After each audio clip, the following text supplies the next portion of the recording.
त्वमेव लोकशङ्करं नमामि शङ्करं गुरुं नमामि शङ्करं गुरुं नमामि शङ्करं गुरुं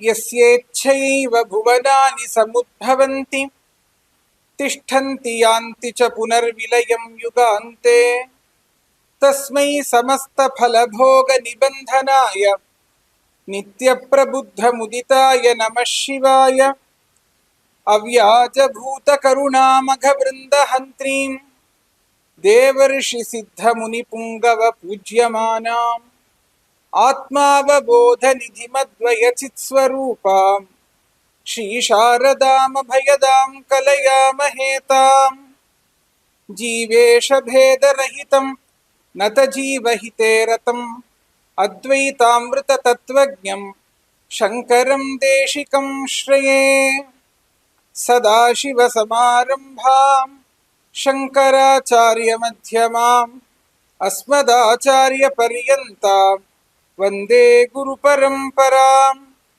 कृत्स्नामविद्यां समुत्सारयन्तं स्वानन्दपीयूषपूर्णं महान्तम् आद्यन्तशून्यं गुरुं भावयन्तं तं भारतीतीर्थमीडे नितान्तम् करुणारसपाथोदिं सान्द्रानन्दस्वरूपिणं नमस्कुर्मो वयं नित्यं विधुशेखरभारतीम्। ओं नमो ब्रह्मादिभ्यो ब्रह्मविद्या संप्रदाय कर्तृभ्यो वंशऋषिभ्यो महद्भ्यो नमो गुरुभ्यः। सर्वोपप्लवरहित प्रज्ञानघनः प्रत्यगर्थो ब्रह्मैवाहमस्मि। உபய ஜெகத்குரு அவர்களுடைய பாதத்தாமரைகளுக்கு சிரந்தாழ்த்தி கரங்கூப்பி நமஸ்காரங்களை செலுத்திக் கொண்டு இன்றைய தொடரை நாம் பார்க்கலாம். சென்ற தொடரில் நாம் குருவை எதற்காக நாட வேண்டும், குரு பரம்பரை என்றால் என்ன என்பதை பற்றி சிந்தித்தோம். இன்று வைதிக பரம்பரையாய் விளங்கக்கூடிய இந்த குரு பரம்பரைக்கு ஆசிரியமாய் இருக்கும் வேதங்களை பற்றி யதாமதி யதாசக்தி சிந்திப்போம். நம் சனாதன தர்மத்துடைய பிரமாணபூதமான கிரந்தங்கள் அப்படின்னா அது வேதங்கள். இதுதான் நம் தர்மத்துடைய ஆணிவேராக இருக்கக்கூடியது. ஆதலால் தான் மனுஸ்மிருதி வேதோகிலோ தர்ம மூலம் அப்படின்னு சொல்லி சொல்றது. நம் சனாதன தர்மத்துக்கு மூலமாக இருக்கக்கூடியது வேதங்கள். இந்த வேதங்கள் எல்லாத்துக்குமே பிரமாணமா இருக்கக்கூடியது. ஏன் அப்படின்னா இது அபௌருஷேயமா இருக்கக்கூடியது. அதாவது புருஷ பிரயத்னத்தால் இயற்றப்படாமல் இருக்கக்கூடிய கிரந்தம். யாரும் வேதங்களை இயற்றல. அது அந்த பகவானுடைய மூச்சுக்காத்தாவே இருக்கு அப்படின்னு நமக்கு பிருஹதாரண்யகோபனிஷத் சொல்றது. அஸ்ய மகதோ பூதஸ்ய நிஸ்வசிதமேதத்யத் த்ரிக்வேதோ யஜுர்வேத சாமவேதோ அதர்வாங்கிரசா அப்படின்னு அந்த பகவானுடைய உச்வாச பிரஸ்வாசம்தான் இந்த ரிக்வேதம், யஜுர்வேதம், சாமவேதம், அதர்வேதம் அப்படிங்கக்கூடிய வேதங்கள் அப்படின்னு. இந்த வேதங்கள் அனாதியா இருக்கக்கூடிய காரணத்தினால்தான் ஸ்வேதாஸ்வதர உபனிஷத் சொல்றது, இந்த சிருஷ்டியுடைய ஆதியில சிருஷ்டிகர்த்தாவா இருக்கக்கூடிய அந்த பிரம்மாவை சிருஷ்டி பண்ணி அந்த சிருஷ்டிகர்த்தாவுக்கு இந்த வேதங்களை பகவான் கொடுத்தார். அதாவது பரபிரம்ம வஸ்துவா இருக்கக்கூடிய அந்த பகவான் இந்த வேதங்களை சிருஷ்டிகர்த்தாவா இருக்கக்கூடிய பிரம்மாவுக்கு கொடுத்தார் அப்படின்னு ஸ்வேதாஸ்வதர உபனிஷத் சொல்றது. யோ பிரம்மாணம் விததாதி பூர்வம் யோ வை வேதாஸ்ச பிரஹிணோதி தஸ்மை தகும்ஹதேவம் ஆத்மபுத்தி பிரகாசம் முமுக்ஷுர்வை சரணமகம் பிரபத்யே அப்படின்னு.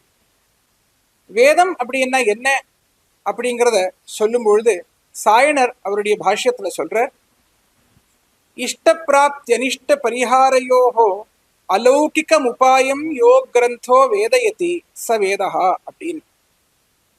இஷ்ட பிராப்திக்கு அனிஷ்ட பரிகாரத்துக்கு அலௌகிகமான ஒரு உபாயத்தை எந்த கிரந்தம் நமக்கு சொல்றதோ அதுதான்ப்பா வேதம் அப்படின்னு சொல்லி சொல்றோம்.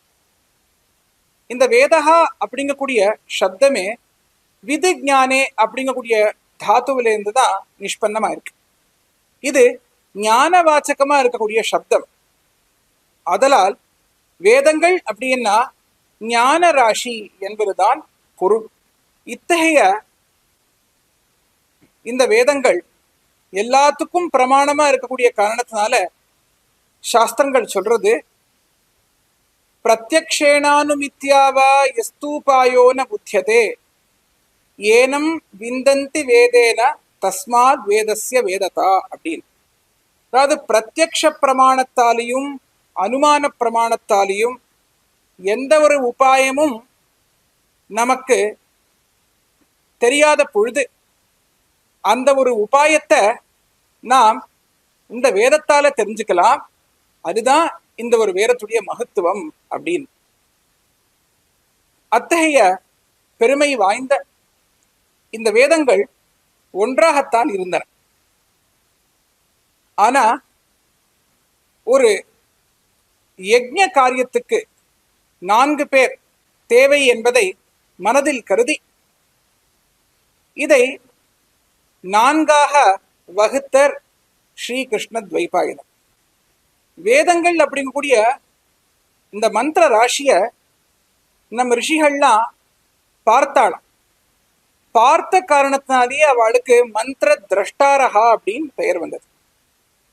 அந்த மந்திர திரஷ்டாரா இருக்கக்கூடிய ரிஷிகள் அதை பார்த்து உள்வாங்கி அவளுடைய சீடர்களுக்கு சொல்லி கொடுத்தார். அவளுடைய சீடர்கள் அதை உள்வாங்கி அவ எல்லோரும் குருவான பிறகு அவளுடைய சீடர்களுக்கு சொல்லி கொடுத்தார். இப்படி சிஷ்யைஹி பிரசிஷ்யைஹி தற்சிஷ்யைஹி இன்றைய பரியந்தம் ஒரு குரு சொல்லி கொடுத்து ஒரு சிஷ்யன் அதை கேட்டு ஏகாகிரதையுடன் கேட்டு உள்வாங்கி அதை அவருடைய சிஷ்யருக்கு சொல்லி கொடுத்த காரணத்தினால இதுக்கு ஸ்ருதிஹின் பேர். கேட்டு கேட்டு வந்திருக்கக்கூடிய காரணத்தினாலேயே இதுக்கு ஸ்ருதிஹின் பேர். இத்தகைய இந்த ஸ்ருதி ஒரு யஜ்ஞ காரியத்துக்கு விநியோகமாகணும் அப்படிங்கக்கூடிய காரணத்தினாலதான் ஸ்ரீ கிருஷ்ண துவைபாயனர் இதை 4ஆக வகுத்தர் அப்படின்னு நமக்கு பாகவதமும் சொல்றது. சாதுர்ஹோத்ரம் கர்மசுத்தம் பிரஜானாம் வீக்ஷ்ய வைதிகம் வியததாத் யஜ்ஞ சந்தத்யை வேதமேகம் சதுர்விதம் அப்படின்னு. சாதுர்ஹோத்திரமா இருக்கக்கூடிய இந்த வைதிக கிரியையை பார்த்து யஜ்ஞ சந்ததிக்காக ஒரே பாகமா இருந்த வேதத்தை 4ஆக பிரித்தார். ஸ்ரீகிருஷ்ண துவைபாயனர் இதை 4ஆக பிரித்த காரணத்தினாலதான் அவருக்கு வியாசகா அப்படிங்கூடிய பேர் வந்தது. வியஸ்யதி வேதான் இது வியாசகா, வேதான் சதுர்தா விவ்யாச இது வியாசகா அப்படின்னு சொல்லுவான். விஷ்ணு புராணமும் இதை பத்தி சொல்றது, சோயமேகோ யதா வேத தருஸ்தேன ப்ருதக் க்ருதஹ சதுர்தாத ததோ ஜாதம் வேத பாதபகானனம் அப்படின்னு. ஒன்னா இருந்த அந்த வேத தருவ வியாசர் பிருத்தக்கா பண்ணினர். அதான பிறகு இது 4ஆ ஆய் வேத விருட்சத்துடைய அரண்யம் வளர்ந்தது அப்படின்னு நமக்கு விஷ்ணு புராணம் சொல்றது. அத்தகைய அந்த வேதங்களுடைய பிரிவினைகள் தான் ரிக்வேதா, யஜுர்வேதா, சாமவேதா, அதர்வவேதா அப்படின்னு. ஹோத்ருவேதமா இருக்கக்கூடியதுதான் ரிக்வேதா, அத்வரிய வேதமா இருக்கக்கூடியதுதான் யஜுர்வேதா, உத்காத்திர வேதமா இருக்கக்கூடியதுதான் சாமவேதா, பிரம்மவேதமா இருக்கக்கூடியதுதான் அதர்வ வேதா. இப்படி இந்த வேதங்கள் 4. இதுல ரிக்வேதம் அப்படின்னா அது சந்தோபத்தமா இருக்கக்கூடிய பிரார்த்தனைகளை, வர்ணனைகளை உடையதாக இருக்கு. அதுக்காக ரிக்வேதத்துல நாம பெரும்பாலும் பத்யாத்மகமா இருக்கக்கூடிய மந்திரங்களை பார்க்கலாம். யஜ்ஞானுஷ்டானத்துக்கு, யஜ்ஞ சாதனைக்கு தேவையா இருக்கக்கூடிய மந்திரங்கள் எல்லாத்தையும் கத்திய பாகமாக உடையதுதான் யஜுர்வேதம். ரிக்வேதத்துடைய மந்திரங்களுக்கு கானத்தை உடையது, அதுதான் சாமவேதம். அதற்காகத்தான் கீதிஷு சாமாக்கியா அப்படின்னு சொல்லி சொல்ற.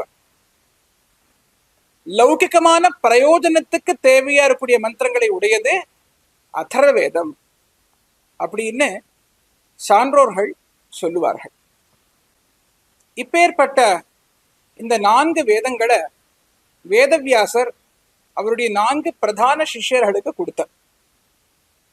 ரிக்வேதத்தை பைல மகர்ஷிக்கு கொடுத்தார், யஜுர்வேதத்தை வைஷம்பாயனருக்கு கொடுத்தார், சாமவேதத்தை ஜெய்மினிக்கு கொடுத்தார், அதர்வேதத்தை சுமந்துக்கு கொடுத்தார்.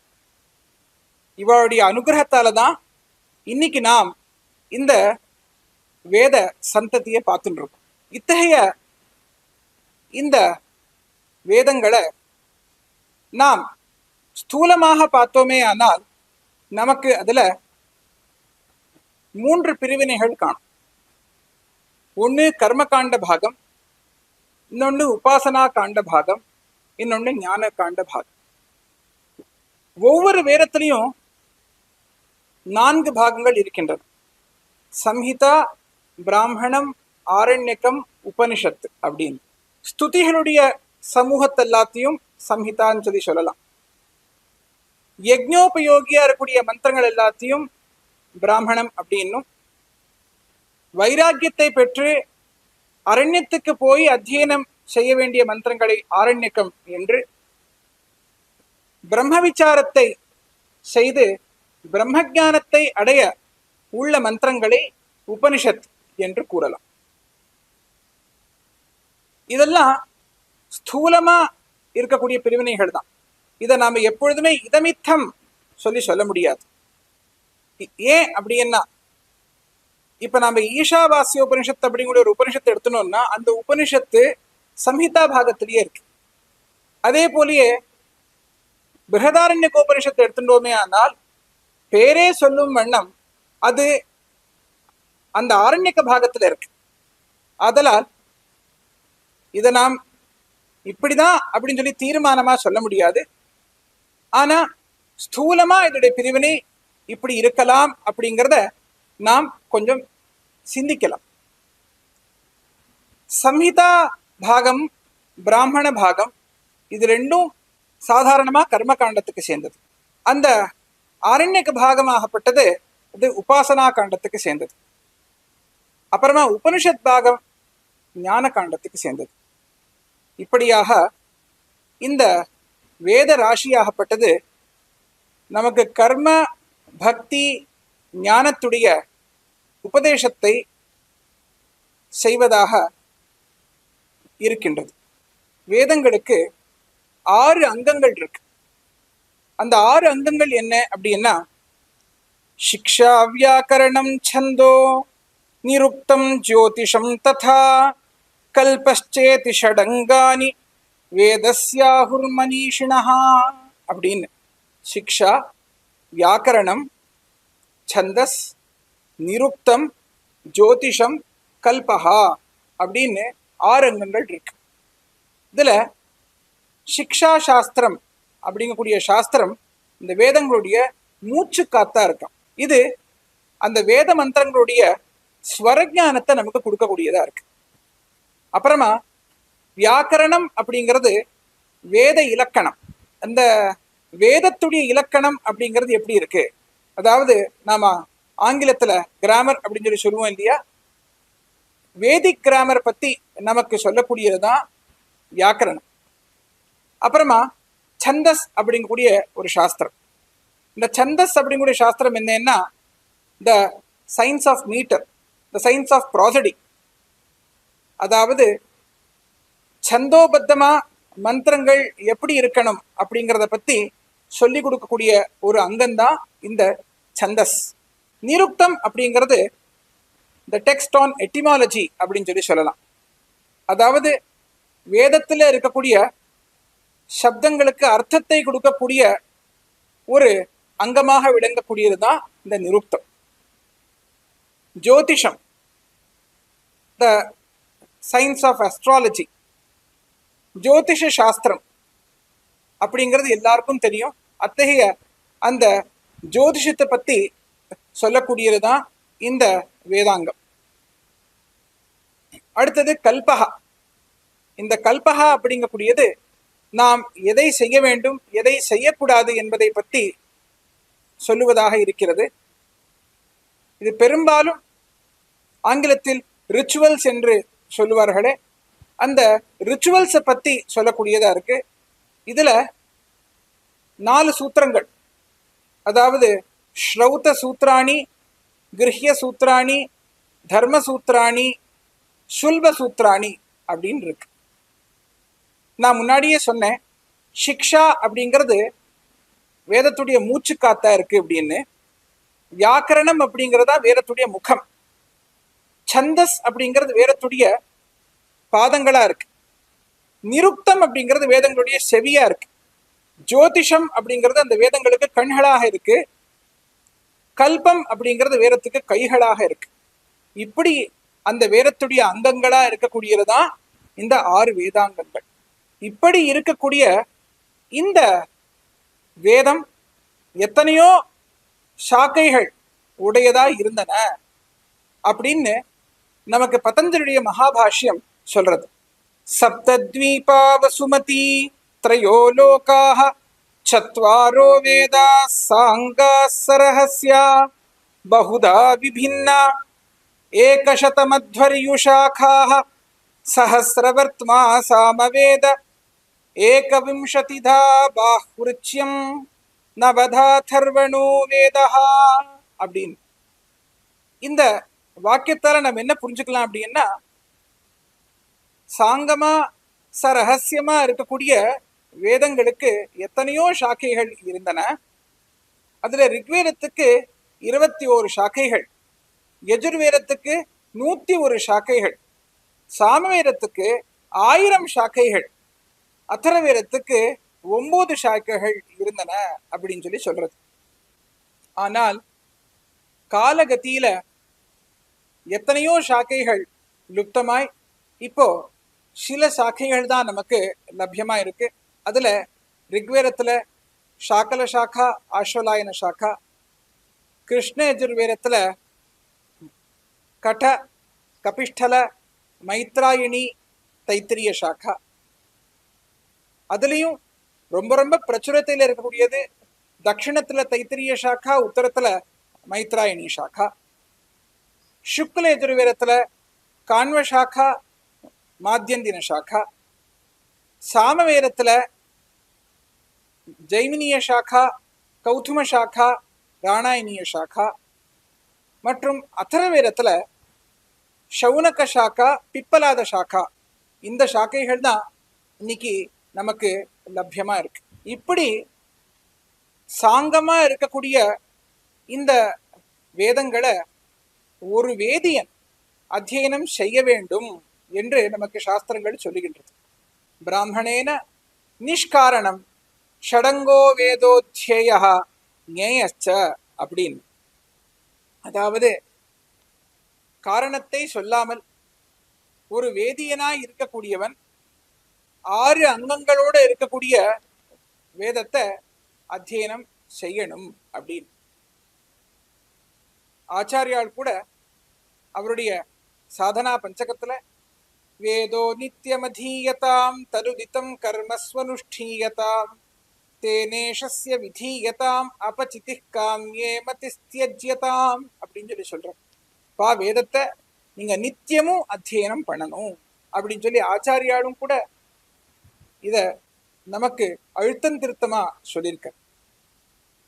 இந்த வேதத்தை அத்தியனம் செய்யக்கூடியவா வேறல்ல, வேதம் வேறல்ல அப்படின்னு நமக்கு சாஸ்திரங்கள் சொல்றது. வேத சிவ சிவோ வேதோ வேதாத்தியாயி சதா சிவஹா தஸ்மாத் சர்வ பிரயத்னேன வேதமேவ சதா ஜபேத். இன்னொரு ஸ்லோகம் சொல்றது, வேதாக்ஷராணி யாவந்தி கதிதானி மனீஷிபிஹி தாவந்தி ஹரிநாமானி கீர்த்திதானி ந சம்சயஹா. வேதாட்சரங்கள் எத்தனை இருக்கோ அத்தனையும் பகவானுடைய நாமங்கள், அதுல சம்சயமே இல்லை அப்படின்னு. இத்தனை சிறப்பு மிக்க வேதங்கள் தான் விஸ்வத்துடைய பிரதிஷ்டையாய் இருக்கக்கூடிய தர்மத்துக்கு ஆசிரியமா இருக்கு. ஆதலால் தான் எந்த மகான்கள் இந்த வைதிக தர்ம மார்க்கத்துடைய உபதேசத்தை நமக்கு செய்கிறார்களோ அந்த மகான்களை நாம் அனுதினமும் நமஸ்கரிக்க வேண்டும். போஜராஜா அவருடைய சம்பூ ராமாயணத்துல சொல்ற, உச்சைர்கதி ஜகதி சித்தியதி தர்மதச்சேத் தஸ்ய பிரமாச்ச வச்சனைः கிருதகேதரைश्चेत् தேஷாம் பிரகாசன தசா ச மஹீசுரைश्चेत् தானந்தரேண நிபதேத் க்வனுமத் பிரணாமஹா அப்படின்னு. இந்த ஸ்லோகத்துடைய அர்த்தம், இந்த லோகத்துல ஒரு உன்னதமான ஸ்தானம் அப்படிங்கக்கூடியது தர்மத்தால் கிடைப்பது உறுதியானால் அதற்கு பிரமாணமாக இருக்கக்கூடியது வேதங்கள், அதாவது மறைகள் என்பது உறுதியானால், அதை பிரகாசம் செய்யக்கூடியவர்கள் பூசுரர்கள் வேதியர்கள் என்பது உறுதியானால், அத்தகைய வேதியர்களை விட்டு என்னுடைய நமஸ்காரங்கள் வேர் யாருக்கு செலுத்தப்படும் என்பதாக சொல்லுகின்றார். அவர் சொன்ன வண்ணம் பூசுரர்களான ரிஷிகளை நாமும் மனதால் வணங்கி நம் குரு பரம்பரையை நமஸ்கரித்து அவரது அருளை பெறுவோமாக என்று கூறி, வரும் தொடரில் சனாதன தர்மத்தின் பெருமை, ரிஷிகளின் அருமை, நம் பாரத நாட்டின் மேன்மை போன்ற விசாரங்களை சிந்திப்போம் என்று கூறி விடை பெறுகிறோம். நம சங்கராய. நமாமி சங்கரம் குரும்.